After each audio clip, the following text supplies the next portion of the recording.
Hey guys, welcome back to my mom's YouTube channel. And today, we're going to be talking about assets and liabilities. And we have Melissa Sledz and Julianna Sledz. Yes, guys, I'm so excited. I got my 7-year-old daughter here, my middle child, and she is excited to be with us. And we are going to be talking about assets and liabilities. These are some simple financial concepts that you can teach your kids at a very young age. And these are things that are not being taught in school. Kids graduate from school and they still don't understand how a credit card works. So these are simple little strategies that I've been teaching my kids, and it's been very valuable, right, Jules? Mm-hmm. Yeah. So first off, we talk about assets. So Jules, what's an asset? An asset is when you own something. When you own something, right? And so what are some examples of stuff that we own as a family? I own my bed, my house, my car. I don't own my car, but my mom does. We own it as a family. So those are great examples of assets. Again, we keep this very simple. You can teach your kids at such a young age, but a house is an asset. A car is also an asset. We own it. However, it's what we call a depreciating asset. And this is something that we've been telling our kids, is that when you purchase a car and you drive it off the lot, every day, every year, right, every decade, that car depreciates in its value. So if I bought a car for $50,000, next year it's going to be worth less than $50,000.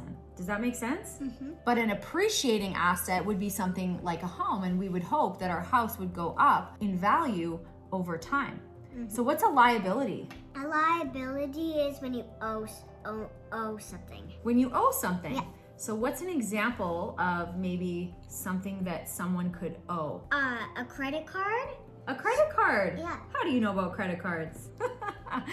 Yes, absolutely. That could be a liability, right? And so again, just understanding and teaching our children about debt. And a liability is debt. It's money that's owing. Maybe if we bought, right? I love this example. Let's keep it very simple. If we bought a house for $100 and we had to borrow $50 to buy it, how much is the house actually worth for us? What's the value? So if you have a house and it's $100. We buy it for $100, Yeah. but we have to borrow $50 to buy that $100 house.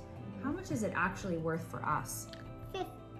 $50, right? And obviously we can't purchase a house for $100, but these are simple strategies, simple concepts that helps her understand borrowing money. So a liability, you mentioned a credit card, Juliana. Mm-hmm. So banks offer credit cards to people with a certain amount of limit. Mm-hmm. So let's say the limit was $500. They'll allow us to borrow $500. But if I went to the store and I bought something for $100, okay, they're lending me that money. If at the end of the month I don't pay off that credit card, do you think the bank just gives us that money for free, or do they charge?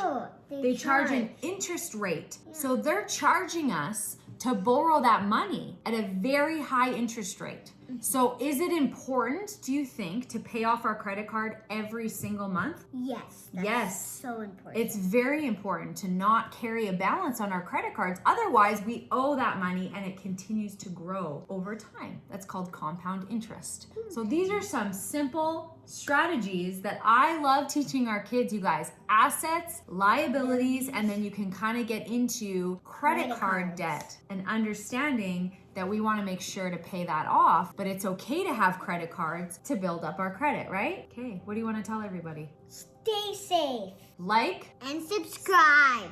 And turn on your notifications. Let us know what you think. Let me know what you're teaching your children. I would love to hear from you. Take care.